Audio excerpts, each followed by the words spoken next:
رمضان آ گیا رمضان آ گیا رمضان۔ پیارے بچوں، السلام علیکم ورحمۃ اللہ وبرکاتہ۔ آ گیا وہ مہینہ جس کا تھا ہم سب کو انتظار، جو رحمتوں اور برکتوں والا مہینہ ہے، اللہ پاک کو راضی کرنے اور خوب ساری عبادت کرنے کا مہینہ ہے، جس ماہ مبارک میں نیکیوں کا ثواب بڑھا دیا جاتا ہے، شیطان قید ہو جاتا ہے اور لوگوں میں ہمدردی کا جذبہ بھی بڑھ جاتا ہے۔ یعنی میرے رب کا مہمان ماہ رمضان آ گیا۔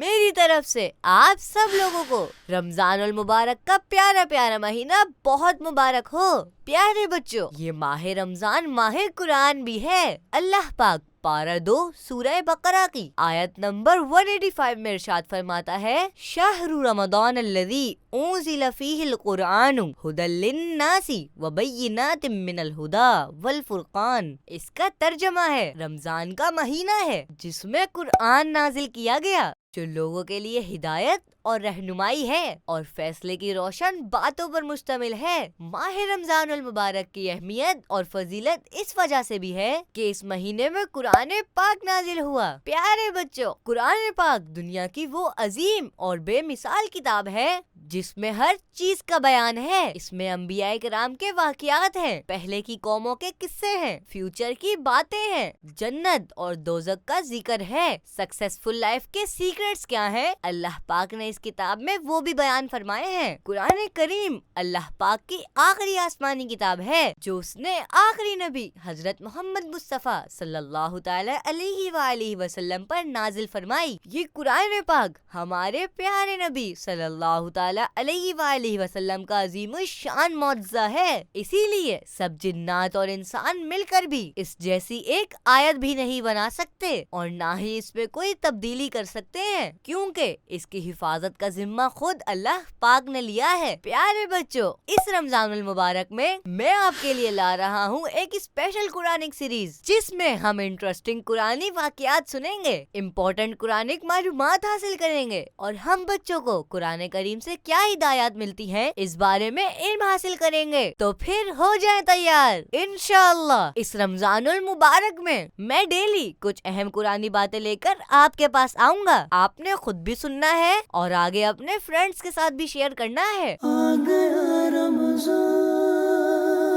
آ گیا رمضان آ گیا رمضان۔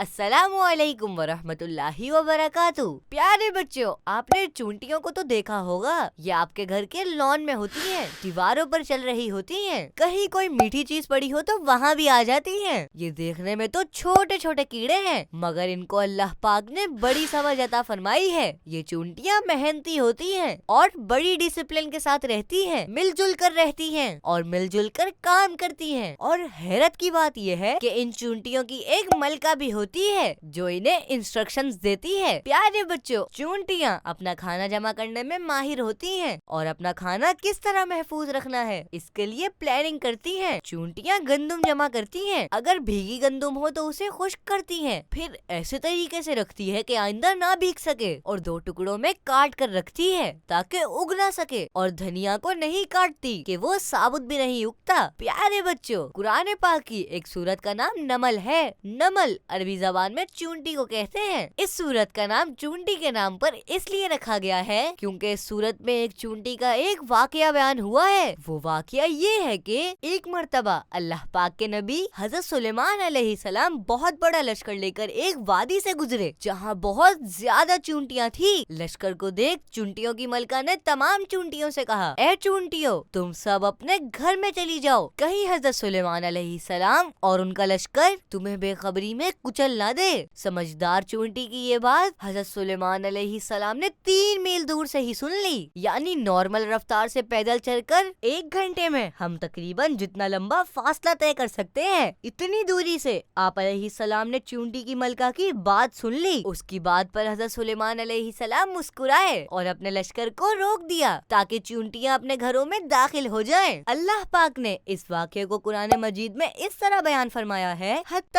اذا اتوا علی واد النمل قالت نملۃ یا ایھا النمل ادخلوا مساکنکم لا یحطمنکم سلیمان وجنودہ وہم لا یشعرون فتبسم ضاحکا من قولہا، یعنی یہاں تک کہ جب وہ چونٹیوں کی وادی پر آئے تو ایک چونٹی نے کہا، اے چونٹیوں اپنے گھروں میں داخل ہو جاؤ، کہیں سلیمان اور ان کے لشکر بے خبری میں تمہیں کچل نہ ڈالیں۔ تو سلیمان اس کی بات پر مسکرا کر ہنس پڑے۔ پیارے بچوں، اس قرآنی واقعے سے ہمیں معلوم ہوا کہ انبیاء کرام علیہم السلام کے دیکھنے اور سننے کی ایبلٹی عام انسانوں کی طرح نہیں ہوتی، بلکہ ان کے دیکھنے اور سننے کی ایبلٹی اور دوسری پاورز عام انسانوں کی پاور سے کہیں زیادہ ہوتی ہیں۔ آ گیا رمضان، آ گیا رمضان، آ گیا رمضان۔ پیارے بچوں، السلام علیکم ورحمۃ اللہ وبرکاتہ۔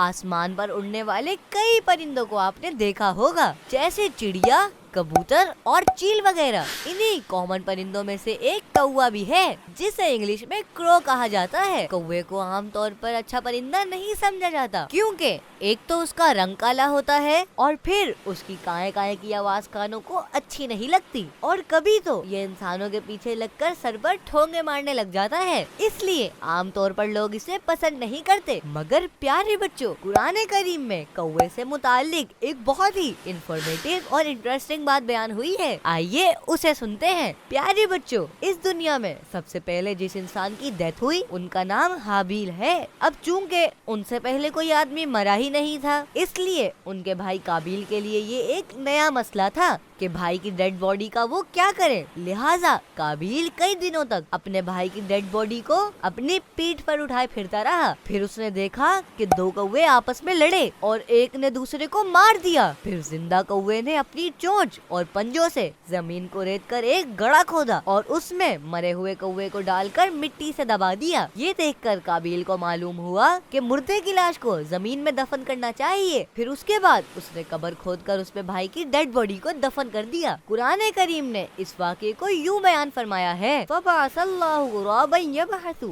فِي الْأَرْضِ لِيُرِيَهُ كَيْفَ يُوَارِي سَوْءَةَ أَخِيهِ قَالَ يَا وَيْلَتَا أَعْجَزْتُ أَنْ أَكُونَ مِثْلَ هَذَا الْغُرَابِ فَأُوَارِيَ سَوْءَةَ أَخِي فَأَصْبَحَ مِنَ النَّادِمِينَ۔ اس کا ترجمہ ہے، پھر اللہ نے ایک کوا بھیجا جو زمین کو رید رہا تھا تاکہ وہ اسے دکھا دے کہ وہ اپنے بھائی کی لاش کیسے چھپائے۔ کوے کا واقعہ دیکھ کر قابیل نے کہا، ہائے افسوس، میں اس کوے جیسا بھی نہ ہو سکا کہ اپنے بھائی کی لاش چھپا لیتا۔ پیارے بچوں، ہماری اس دنیا میں اللہ پاک نے بہت سی چیزیں پیدا فرمائی ہیں اور ہر چیز کا کوئی نہ کوئی پرپز ہوتا ہے، چاہے وہ چھوٹے چھوٹے کیڑے ہوں یا پھر بڑے جانور اور پرندے ہوں، ان سے ہمیں فائدہ پہنچتا ہے اور کبھی کبھی تو ان سے ہمیں ایسی باتیں سیکھنے کو ملتی ہیں جو ہماری عقل کو حیران کر دیتی ہیں۔ یہ خوبصورت دنیا اللہ پاک نے ہمارے لیے بنائی ہے، ہمیں اس میں غور و فکر کرنا چاہیے۔ آ گیا رمضان، آ گیا رمضان، آ گیا رمضان۔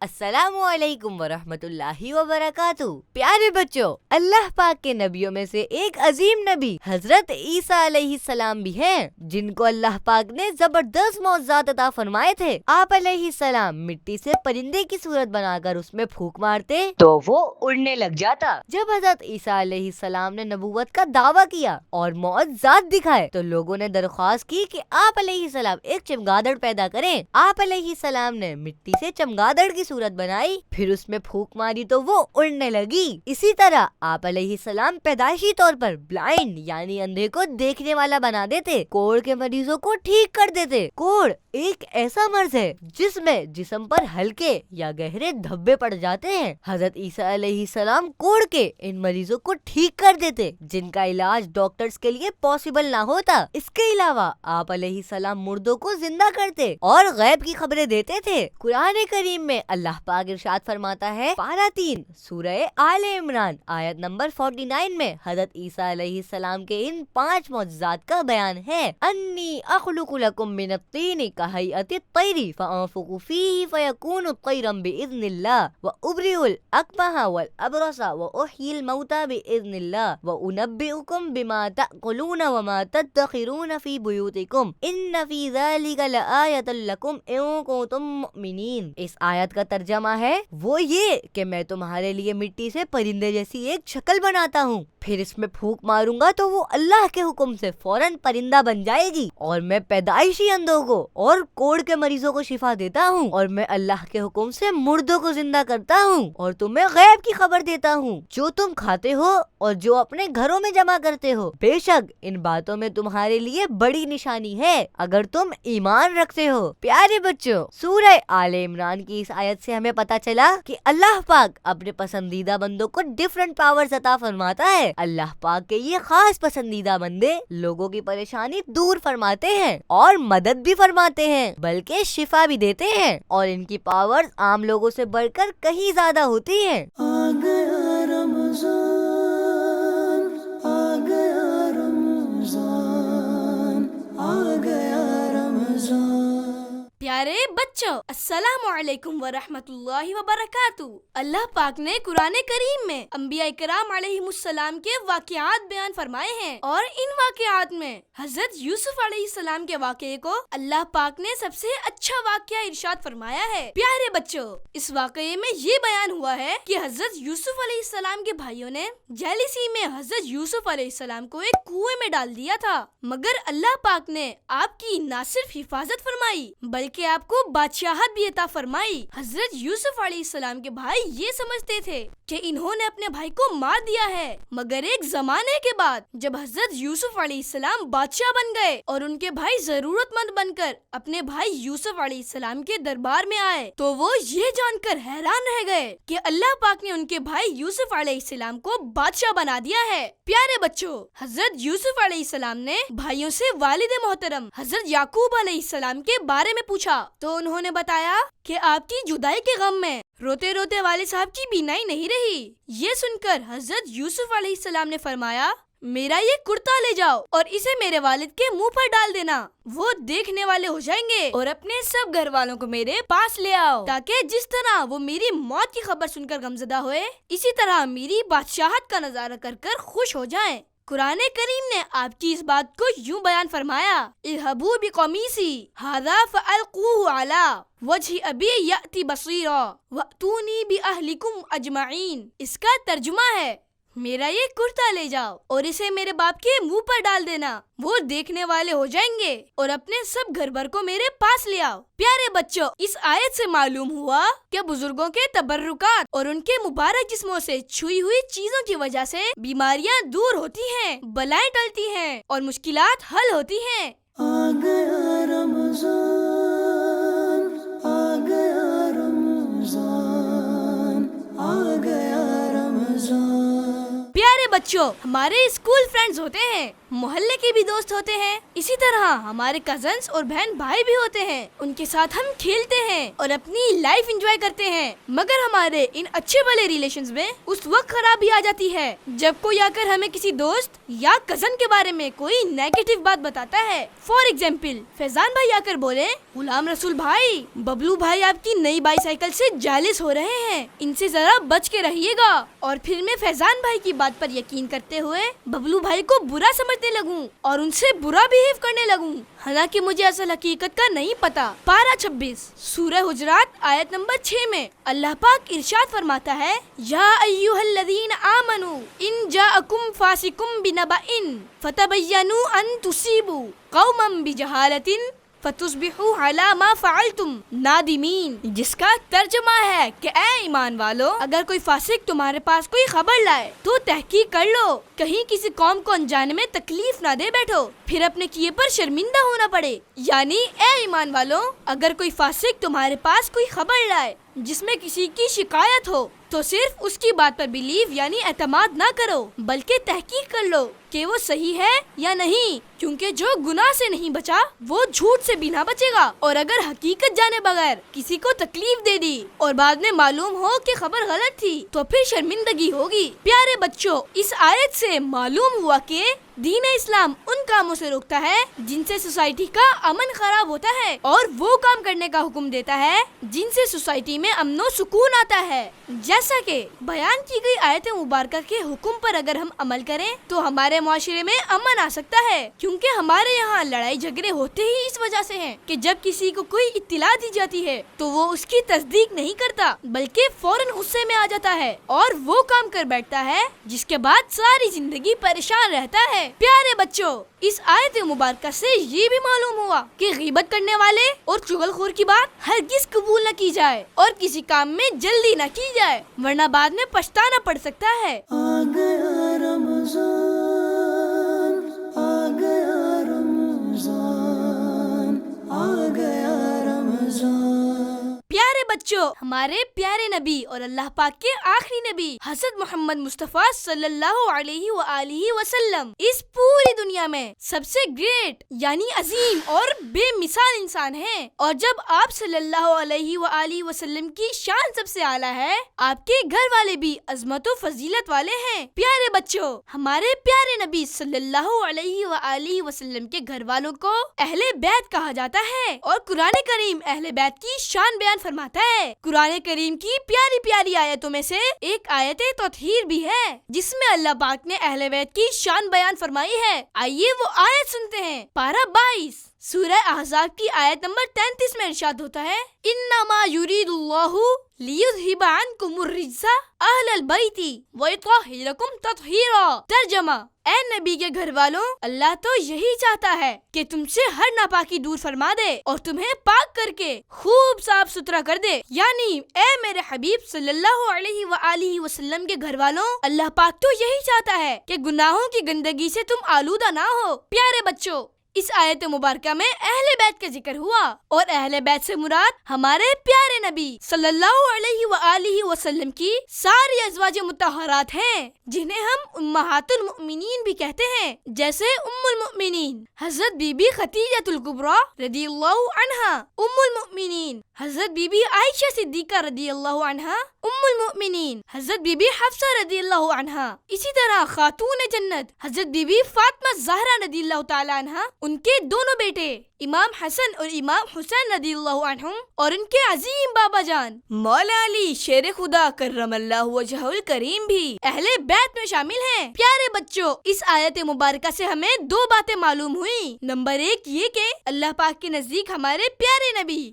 صلی اللہ علیہ وآلہ وسلم کے گھر والوں کی بہت زیادہ عزت و عظمت ہے کہ اس نے اپنے عظیم کلام قرآن مجید میں اہل بیت کی شان بیان فرمائی، اور نمبر 2 یہ کہ اہل بیت نے ہمارے پیارے نبی صلی اللہ علیہ وآلہ وسلم کی تمام ازواج مطہرات کے علاوہ حضرت بی بی فاطمہ رضی اللہ عنہا، امام حسن اور امام حسین رضی اللہ عنہم، اور حضرت علی المرتضیٰ کرم اللہ وجہہ الکریم بھی شامل ہیں۔ آ گیا رمضان، آ گیا رمضان، آ گیا رمضان۔ پیارے بچوں، السلام علیکم ورحمۃ اللہ وبرکاتہ۔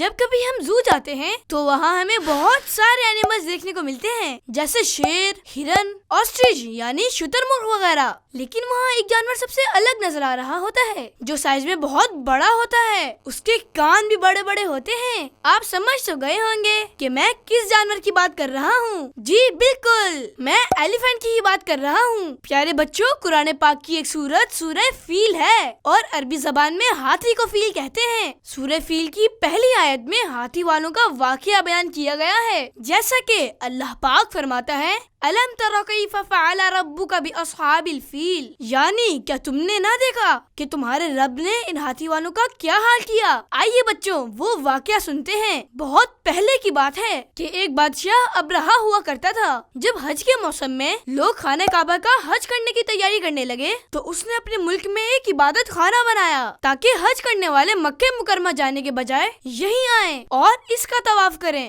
لوگوں کو یہ بات بہت بری لگی اور ایک شخص نے اس عبادت خانے میں جا کر گندگی بھی پھیلا دی۔ ابرہہ کو اس بات پر بہت غصہ آیا۔ اس نے ارادہ کیا کہ نعوذ باللہ وہ خانہ کعبہ کو گرا دے گا۔ وہ اپنا لشکر لے کر چلا۔ اس لشکر میں بہت سے ہاتھی بھی تھے۔ حضور صلی اللہ علیہ وآلہ وسلم کے دادا حضرت عبد المطلب رضی اللہ عنہ نے مکہ مکرمہ کے رہنے والے لوگوں کو مشورہ دیا کہ وہ پہاڑوں پہ چلے جائیں، تو لوگوں نے ایسا ہی کیا۔ اس کے بعد حضرت عبد المطلب رضی اللہ عنہ نے کعبے کے دروازے پر پہنچ کر اللہ پاک سے کعبے کی حفاظت کے لیے دعا کی، اور پھر آپ بھی وہاں سے چلے گئے۔ ابرہہ نے اپنے لشکر کو حملہ کرنے کا حکم دیا تاکہ وہ خانہ کعبہ کو نقصان پہنچائے۔ اس موقع پر اللہ پاک نے ابرہہ کے لشکر پر سمندر کی طرف سے ابابیل پرندوں کی فوجیں بھیجی، اور ان میں سے ہر پرندے کے پاس 3 کنکریاں تھیں، 2 دونوں پاؤں میں اور 1 چونچ میں تھی۔ وہ پرندے آئے اور کنکر کے پتھروں سے انہیں مارنے لگے۔ وہ چھوٹی چھوٹی کنکریاں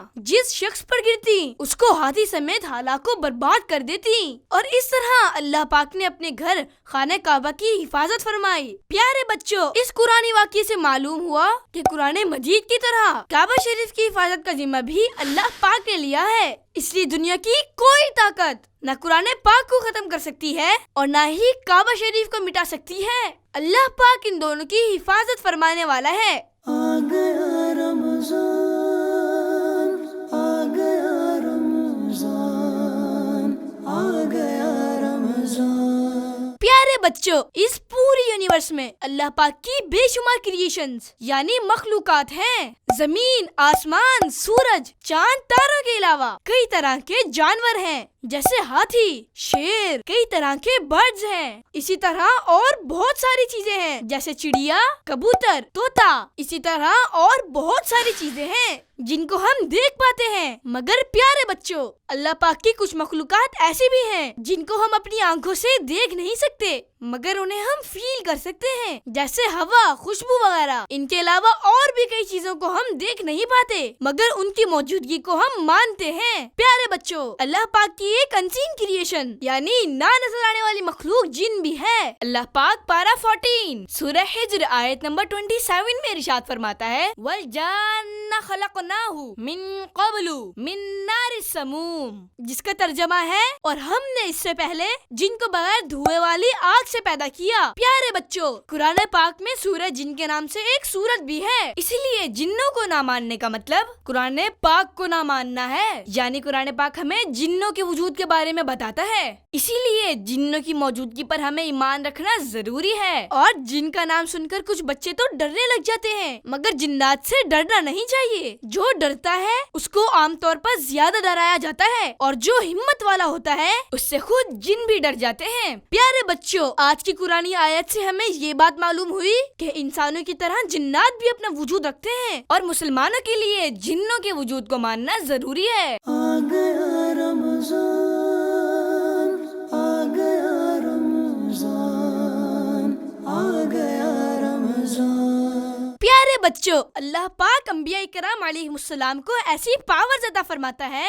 جو عام لوگوں کے پاس نہیں ہوتی، اور اللہ پاک کے نبی اپنی انہی پاورز کے ذریعے کچھ ایسا کر کے دکھا دیتے ہیں جو عام طور پر ممکن نہیں ہوتا، اور جس سے لوگوں کو پتہ چلتا ہے کہ وہ سچے نبی ہیں۔ اسی کو معجزہ کہتے ہیں۔ اب آئیے میں آپ کو اللہ پاک کے آخری نبی حضرت محمد مصطفیٰ صلی اللہ علیہ وآلہ وسلم کے ایک بہت زبردست معجزے کے بارے میں بتاتا ہوں۔ ایک بار مکہ مکرمہ کے نان مسلمز نے حضور صلی اللہ علیہ وآلہ وسلم سے معجزہ طلب کیا، تو آپ صلی اللہ علیہ وآلہ وسلم نے چاند کو 2 ٹکڑے کر کے دکھا دیا۔ ایک ٹکڑا ابو قبیس پہاڑ پر نظر آیا اور دوسرا ٹکڑا کوہ قیان پہاڑ پر دیکھا گیا۔ اس طرح چاند کے 2 ٹکڑے کر کے پیارے نبی صلی اللہ علیہ وآلہ وسلم نے مکہ پاک کے غیر مسلموں کو دکھا دیا اور فرمایا، تم لوگ گواہ ہو جاؤ۔ یہ دیکھ کر وہ نان مسلمز کہنے لگے، محمد صلی اللہ علیہ وسلم نے جادو کے ذریعے ہمیں یہ دکھایا ہے۔ پھر کچھ لوگوں نے کہا کہ اگر یہ ہم پر جادو کیا گیا ہے تو مکہ سے باہر کہیں بھی کسی کو چاند کے 2 حصے نظر نہیں آئے ہوں گے، اس لیے اب باہر سے آنے والے قافلوں کا ہمیں انتظار کرنا چاہیے اور ان مسافروں سے اس بارے میں پوچھنا چاہیے۔ اگر دوسری جگہوں سے بھی چاند کا ٹکڑے ہونا دیکھا گیا ہے تو بے شک یہ معجزہ ہے۔ پیارے بچوں، پھر جب سفر سے آنے والوں سے پوچھا گیا تو انہوں نے بتایا کہ ہم نے دیکھا ہے اس دن چاند کے 2 ٹکڑے ہو گئے تھے۔ سورہ قمر کی پہلی آیت میں اللہ پاک نے آپ صلی اللہ علیہ وآلہ وسلم کے اس عظیم معجزے کا ذکر فرمایا ہے۔